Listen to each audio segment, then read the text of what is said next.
Welcome to the Father on Purpose podcast, featuring author and ministry leader Kent Evans and business executive and military veteran Lawson Brown.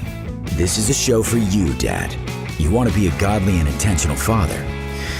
Unfortunately, you've turned to these two knuckleheads for help. Let us know how that works out for you. Before we begin, remember this: you are not a father on accident. So go be a father on purpose. Please welcome your hosts, Kent and Lawson. Lawson, how are you, my friend? Hello, Kent. Good to see you, dude. This week, we're going to talk about enemies of gratitude. And we're going to do that for 4 weeks in a row. And the reason is, if you were listening to last week's show, and by the way, if you weren't, where have you been, man? We just celebrated our 1 year Father on Purpose podcast anniversary, and you weren't there to celebrate with us. So go back and listen to episode 52. That was last week. And we talked about reasons that you and I are grateful, in particular for the show and things the show has taught us through just the production of it and talking about these concepts for a year straight now. And after we got off of the recording, Lawson and I started talking about how much we enjoyed the topic of gratitude and how much it seems to be missing in our culture, missing in our homes. And we thought to ourselves, selves, wonder if we should do a little mini series on the topic of gratitude. And on last week's call, we kicked around 4 enemies of gratitude that seem to be kind of men focused or dad focused. These are things that in kind of a lot of our homes and a lot of the dads we talk to, they would say one or all of these 4 things could really steal their contentment. Yeah, I've wondered, do men have more of an issue with this than women? Is there any data that supports we guys struggle with either gratitude in general or expressing gratitude more than our wives do struggle with it? You know, it's funny. I'll share with you a brief anecdote, which, by the way, that's not to be confused with the word antidote, which some people confuse those words, but they do not at all mean the same thing. An anecdote: years ago, I was with a pastor who has spoken a lot in, not just in his own church, but he's traveled a lot and spoken. And he said to me, he goes, "Man, if you're going to be in the fatherhood business, you're going to have to be pretty content with a very low amount of positive feedback."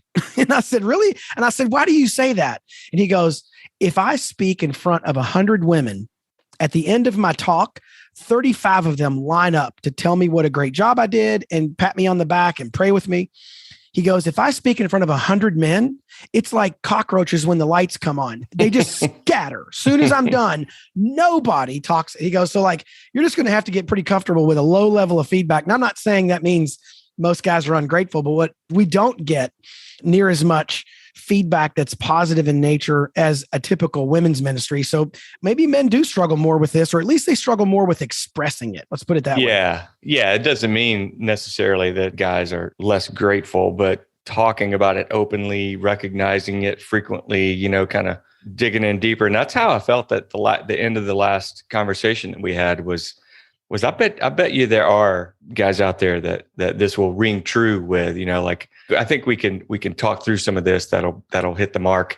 There have been plenty of times in my life where you just blow right by because we're busy and moving fast. And, right. Then somebody says something and I go, "Oh, wow. Yeah. I've just been in this speed, I've been in 5th gear rolling down the road. I just have missed all these things that I've got." There's an exercise, I think it's based in the scripture that talks about listing, literally listing the things to be thankful for in our lives. And I have started those lists before, and I get on this kick. I'm like, every day, and you just never. Shame on me, it never ever sticks. Well, I'm just going to write down on my list today, I'm grateful that Lawson has tried hundreds of times to be grateful, even though he doesn't seem to be able to do it. The 4 enemies we're going to cover are these. They are money. And again, not that all this stuff is necessarily evil, but these tend to be the thieves of our gratitude. These are the enemies of our gratitude. One is money. The second is comparison. The third is entitlement. And the fourth is selfishness. And I'd like to share, Lawson, as we get kicked off, kind of a general verse on this topic of gratitude, and it's from the book of Philippians. Paul was writing Philippians 4, verse 11. He says, "Not that I'm speaking of being in need, for I've learned in whatever situation I am to be content. I know how to be brought low, and I know how to abound. In any and every circumstance, I have learned the secret of facing plenty and hunger, abundance and need. I can do all things through him who strengthens me." And we've seen that verse quoted a lot. I can do all things through him who strengthens me. Lawson, it's on like the t-shirts, for the weightlifters, and I can lift 800 pounds because Jesus is with me. Well, maybe it is if you lifted 750 last week, maybe. But if you didn't, he may not be able to save you from that. I do find it interesting that this verse we often use as an accomplishment verse or do something verse is really connected, if you look at the context, to this idea of contentment. Isn't that interesting? Yeah. And so forget about you and me on this podcast. This is the close of what we all need to be thinking about. And that is that Paul ties this back.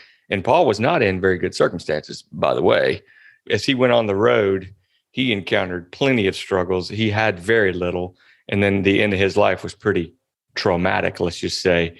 But he's saying, I can, in any and every circumstance, face plenty, face hunger, have abundance, or have need, and know how to abound in that and be content in any of those situations.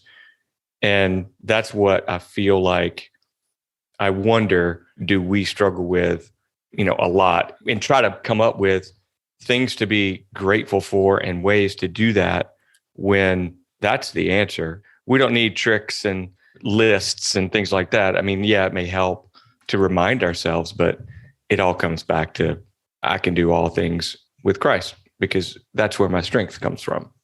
Yeah. And we all know this like inherently, but sometimes we just forget it, that if we put something in the center of our life that's not meant to be there, whether that's money, sex, drugs, rock and roll, whatever it is that we put in the center of our life, and it becomes the thing that we orbit around, that's just a recipe for discontentment and a lack of gratitude and often big time destruction. And what Paul is telling us is, look, the secret. I love that idea of secret, by the way, because, I'm in the content business. And so we always think about like headlines that'll get you to open the email, or headlines that will get you to donate. We're always looking at studies of those kind of things. And those secret headlines are always really powerful. It's like free, now, hurry, those that kind of language causes people to open emails. So does the word secret, right? And Paul says, man, I've learned the secret. And then it turns out it's not actually a secret. It's not like actually this big secret. And he goes, I can do all things through him who strengthens me. That's true. Yeah, that's super true. I get my strength from Jesus. And so where I get off track as a dad and as a husband is when I get my strength from April, or when I get my strength from being a dad of 5 boys, or I get my strength from their accomplishments, or on the topic of today's episode, I get my strength from my bank account, right? Yeah. And dude, I want to be content so bad. Think of those times in your life where you're just resting in thankfulness, and you're just, you can look around and go, God, thank you, Lord. I'm so happy and so thankful for this, or this time, or this family, or this job, or, whatever it may be. It's just so easy to be happy and good for other people, versus the opposite of that, which is what we're talking about. The enemy of gratitude, chasing riches, can it's just awful. It's horrible when you're caught up in that. I met a guy recently, Lawson. We did a Zoom call. He lives out in California, and he's a former tech executive, made tons of money, right? Big money. And he's in his mid 60s and has been retired for 5 or 6 years from the official job. But of course, now he's on boards and does other things. But he said something so interesting to me that I think directly relates to money. He goes, man, Kent, you know what? When I was in my career, when I was in my 30s and 40s, I was a shark. And he's a good guy. He's like, he wasn't saying he was evil or he's out to get people, but he said, I went around prowling for the next thing. I was chasing opportunity. I was chasing advancement. I was chasing more influence. I was chasing, and I was the predator, and I was going to go get what, I needed. He goes, now I'm more of a trout. He goes, I just kind of open my mouth and see what flows in.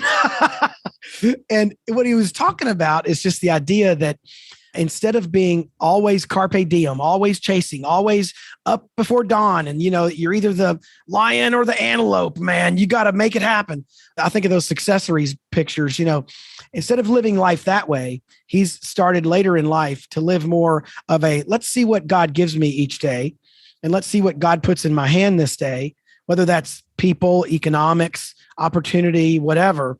And I was really impressed by that statement. So I'm in my early 50s. I'm going to try to go ahead and be a trout starting now and not wait till I'm in my mid 60s, because it seems like a much kinder, gentler way to live. Yeah, that's interesting. Good for him. That's not easy to do, especially, I want to hone in a little bit on why is it so hard.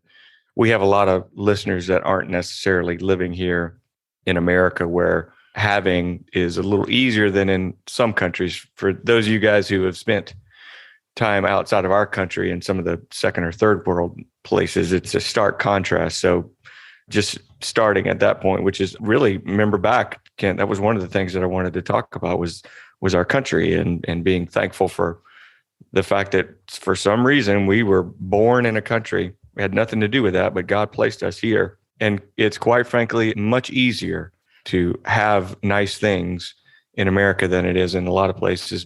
That is in itself part of the problem, is that it can come easy and we can have an abundance. We can live, our lives can be kind of free of need. I know there are a lot of guys that are like, hang on, bro, that is not me. We are struggling right now. Right. And I've been there too. But I'm saying in general, our nation is one that the opportunity is aplenty. And so just like the Bible says, money itself is not a bad thing. In fact, I think there are evidence of money. There are riches, right, that are not necessarily the currency itself, but it equates.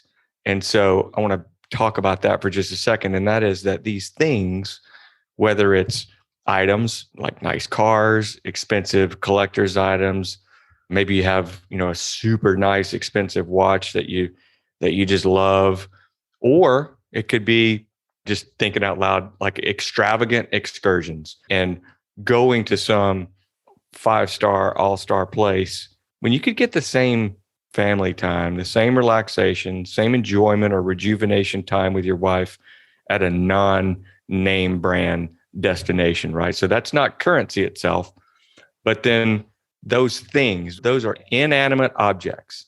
They're not good or bad. They don't care about you.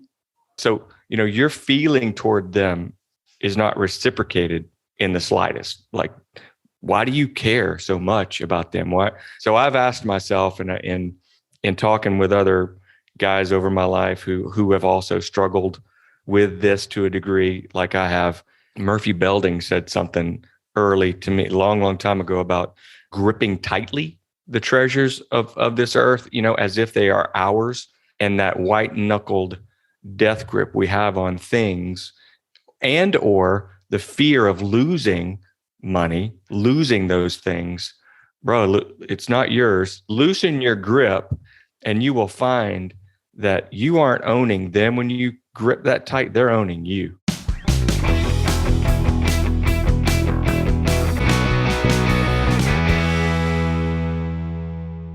Hey, Dad, sometimes you need weekly encouragement on your father journey.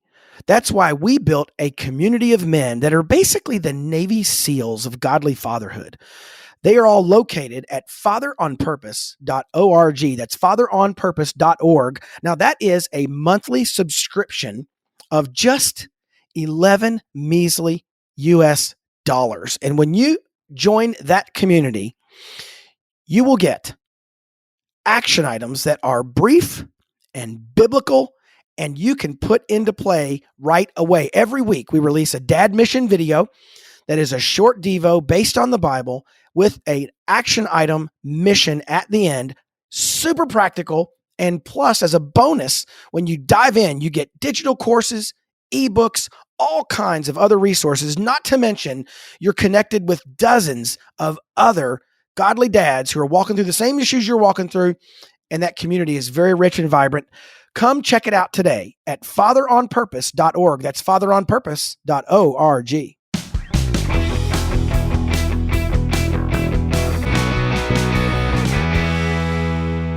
I remember back in the 08, 09 recession, I came home at one point and I told my wife, April, I said, hey, by the way, you're welcome for not marrying a super rich billionaire.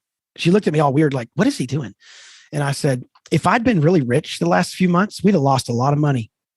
But thankfully, since I'm not, we really haven't. It's fine. It's okay. We were dialing in today, and at the moment we're recording this, the NASDAQ and the S&P and the Dow Jones are like way off on the day. So there's like billions of dollars of net loss. People are losing their brain right now. Guarantee it. Over a 2% market move.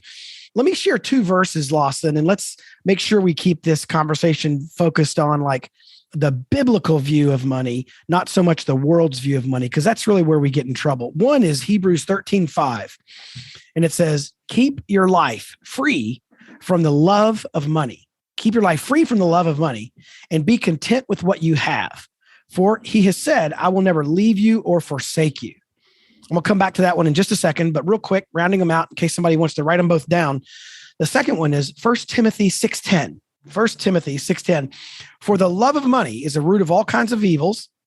It is through this craving that some have wandered away from the faith and pierced themselves with many pangs. And we see, of course, in both these verses, money isn't the evil problem. It is our posture toward the money. It is that we love it and that we have loved something that is not supposed to be loved. And I find it really interesting in the Hebrews 13:5 verse, keep your life free from the love of money and be content with what you have. And notice the very next part. It says, for he has said, I'll always give you what you need and you'll have plenty to pay the rent. That's not what he says. It doesn't even say that the antidote. Sorry, I know we were going to try not to use that word too often today. He doesn't even say that the counterbalance to loving money is you're going to have enough and you'll be fine. It says is, I will never leave you or forsake you. God says, look, I am the antidote to your love of money. That the fact that you have put it at the center of your life instead of me. And so in some ways, go back to that one verse, it's not some big secret, right? We got to get money out of the center of our thinking and the center of our universe. That's part of what it says in Hebrews 13:5. And then it's echoed really in 1 Timothy 6:10, for the love of money is a root. And it's through this craving, that word craving, man, craving. What an interesting word, right? When I think of craving, I think of White Castle. I guess it's because they won the marketing war, right? What you crave, maybe that's regional. I guess guys around the country don't really get that. I understand. What do those two verses make you think of, Lawson? Craving jumped out at me as well. And it's like getting back to, if the love of money is the root of all evil, let's run that back, right? Like the root of evil is the love, the craving love of money, the covet love, where you want it so bad you wish other people didn't have it so that you could crave money. And I think back to the times where that has infected me in a way where when you're not there and you look back, you're like, wow, it was almost like I was sick. I just didn't feel good. Nothing was ever right. I was always craving the next bonus or craving another job that someone else got that I didn't, because I knew they were going to have a bigger title and more money and whatever. It was like, it's consuming and it does feel evil. Like that is not right. It is not walking in the light. And so I'm asking for myself and anyone listening is, let's be mindful of that. And if it can be the root of evil, then trace some of those dead limbs back to their root and see like how and why are we chasing this money? Why are we craving it so bad that it's leading to turmoil and divorce and ruin and consuming the happiness and replacing that with this fog of always wanting more? That's an awful place to live. Let go of that. Let go of your craving for that. And I know we're going to talk about this some toward the end, but you remind me of a story. One of the ways to overcome this love of money is to hold it very loosely, like you're describing, and to give. And I remember, Years ago, I had a friend who played major league sports. He was a standout baseball player, went into the professional ranks and had a really good 13-year career at the top of the game, right? Made a lot of money. And at one point, he called me and goes, "Hey, man, I want you and April to go to a game anywhere you want to go. Pick your favorite city and you guys go." And I was like, okay. And so we pick a nice sunny destination and we go to a nice sunny place. And he hosted us at the same hotel as the team was staying in. We had, the chocolate fondue for breakfast. It was absolutely fantastic. Free tickets, free car rental, free plane, free hotel, the whole bit. And at one point I said to him, I said, "Man, Paul, you don't have to do this." And his response to me was classic. He goes, "Yeah, I know. That's what makes it so fun." And I just thought, and I mean, granted, okay, when you're making $7 million a year, a couple grand on a free hotel doesn't quite hit the bank account. But my point was, here was a guy who found a way to take his influence and his time and his money and just bless people. And I know a dozen stories just like mine connected to that same guy, right? He just gave it away, man. Gave it away. So check me on this. Sorry. So Matthew 6:19. It starts there, but the synopsis of it is, and I feel like this is what Paul got and what the Paul you just mentioned, the baseball guy, but and also they're both named Paul. Right. Coincidence? Ooh, I wonder. Probably not. In Matthew 6:19 says, the synopsis is, don't lay up treasures on earth, lay up treasures in heaven. That's what he did for you. He wasn't trying to wow you with his riches. He was trying to bless you. He was trying to, and in turn, that lays up treasures for himself in heaven. It says you can't serve two things at the same time. You can't serve God and serve money. So serve God. And then the last one is first seek God's kingdom. And so when we're talking about antidotes or counterbalance, if we're just going to wear just that word out. I mean, yeah. Sorry. I think giving, if you're trying to think of ways that you can release yourself from this craving of money and you're consumed with this wanting more and more and more money, give some away, give gifts anonymously even, so that you're not getting credit for having given a gift, or just tip the living daylights out of some server that you can tell is working hard and needs it, and do it in a way where you're not there to get the big hug and the thank you. Like, do it as you're walking out and they won't see you again. Let that gift be just between you and God. And then tithe, donate, give to the point where you're like, I've been worried about money and now giving makes me even more worried. But just trust God. Trust God. That's what he's wanting you to do. And you will be blessed by the fact that God's going to show up in ways that you wouldn't have been able to see otherwise, because you were so focused on holding tightly to the riches, that he wants you to bless others with. And then the last thing I'll say, and check me on this, is go through a period, see how much you can do without. See just how little we actually need. Like, see how long you can go without spending money or checking your bank account and checking it in a way where you want to see that it's growing or see that you aren't putting yourself out there at risk or something. I'm not trying to say, be dumb about leaving your bank accounts alone. I'm saying resist the urge and instead rely on God.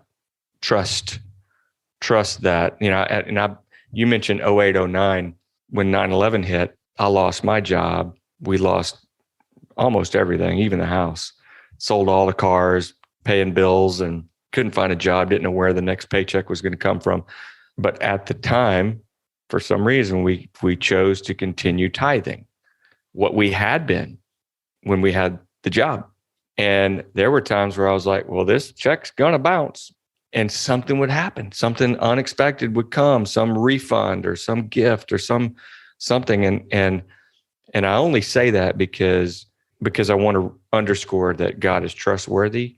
And he showed that to me and Audrey, that he took care of us when we didn't have, and I didn't know how it was going to come.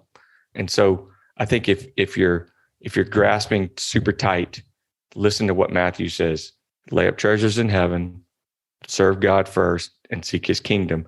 And then the rest everything that you need, including him, will come in more abundance. Yeah. Yeah. You know, it's interesting, Lawson, when you guys were giving, even in the middle. And by the way, if someone out there really wants to put this to the test, feel free to go to manhoodjourney.org/donate. I saw your eyes. I saw your eyes brighten up.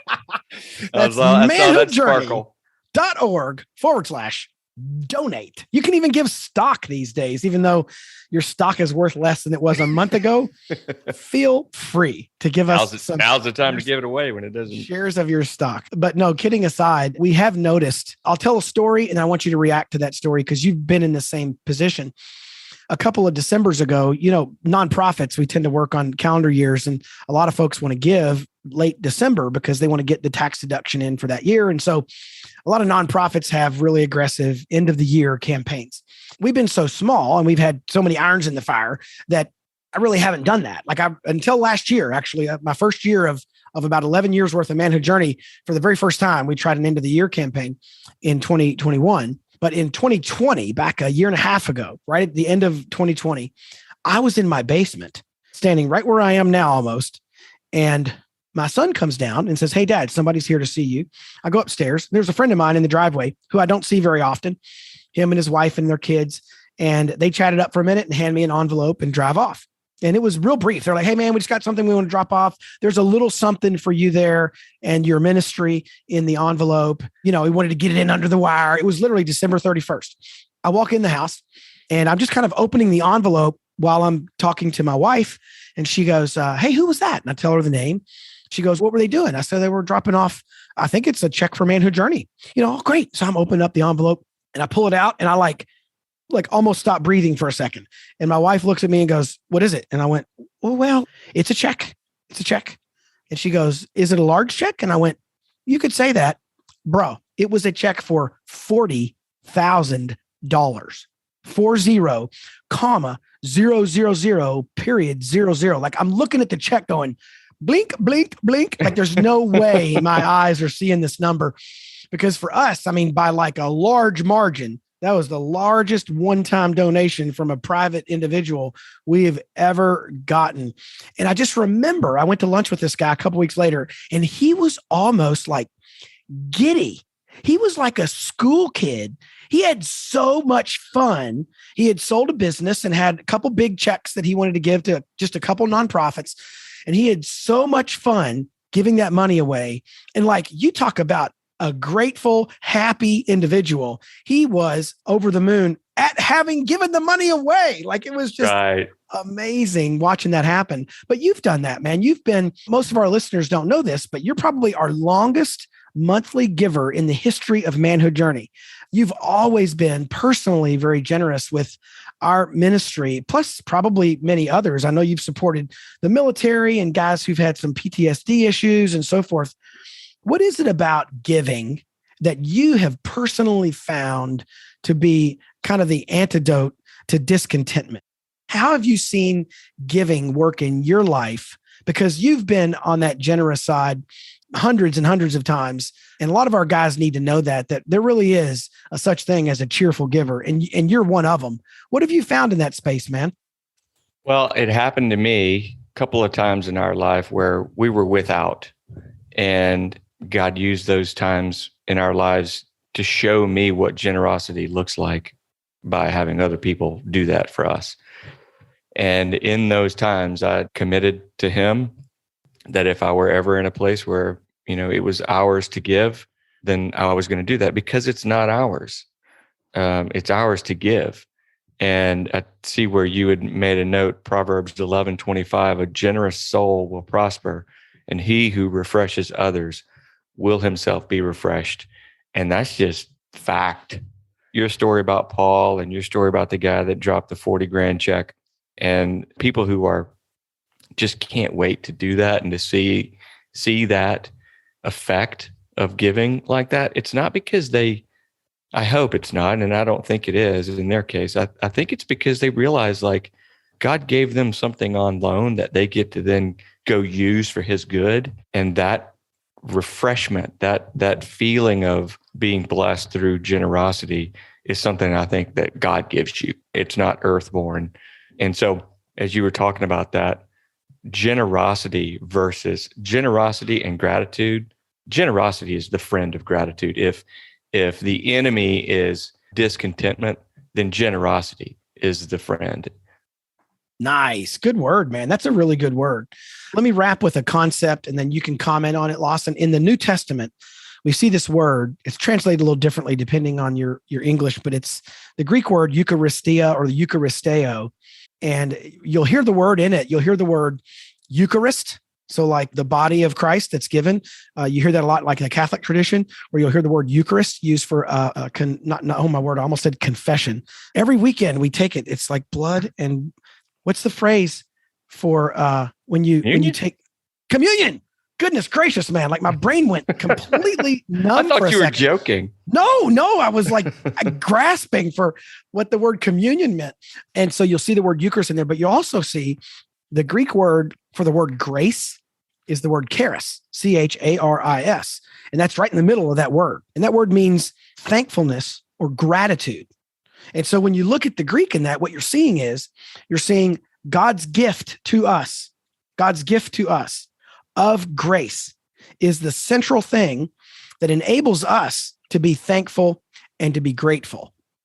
And so if you're not thankful for money or your wife or your kids or your job or anything else, and we're going to talk about several other enemies of gratitude in the coming weeks, maybe deep down, we haven't fully embraced how thankful we are for the grace of God. Like at the core level, part of our discontentment is maybe we're not quite thankful for the actual grace of God in all of its various forms. One of the verses where that word is used in the New Testament is in Colossians 2:6. And it really hammers this point home directly. And it says, therefore, as you received Christ Jesus the Lord, the free gift, so walk in him, rooted and built up in him and established in the faith, just as you were taught. And then it kicks off with this at the end, abounding in thanksgiving, Eucharisteo, abounding in gratitude. Christians should be some of the most grateful people on the planet because of the gift we've been given in Jesus. And to your point, the biggest friend of this kind of gratitude is usually generosity. Are we giving that away? And are we not just money, but time and energy and connections and expertise? Are we giving that away in a way where God's love is flowing through us and to other people? When we're doing that, man, we are grateful people. Lawson, land the plane, buddy. Yeah, on the heels of that, within Colossians, it goes on to say, for all things are for your sakes. But here's the so that grace, having spread to more and more people, will cause thanksgiving to overflow to the glory of God. Overflowing thanksgiving from person to person can be the result of we as Christians being thankful, gracious, and generous. So guys, hope this has been as good for you as it has been for me. And Ken, it's good to see you, dude. And I will talk to you next week.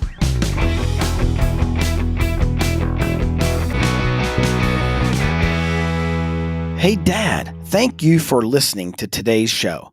If you found this episode helpful, remember, you can get all the content and show notes at manhoodjourney.org/podcast. And if you really liked it, please consider doing 3 things. Number 1, share this podcast with someone. You can hit the share button in your app, wherever you listen to podcasts, or just call a person up and tell them to listen in.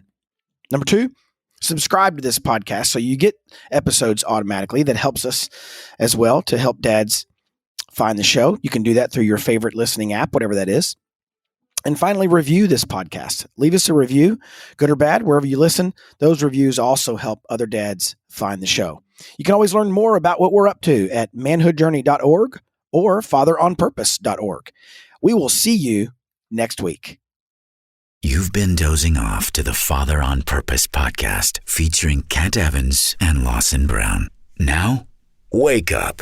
Head over to fatheronpurpose.org for more tools that can help you be a godly, intentional, and not completely horrible dad. Remember, you are not a father on accident. So go be a father on purpose.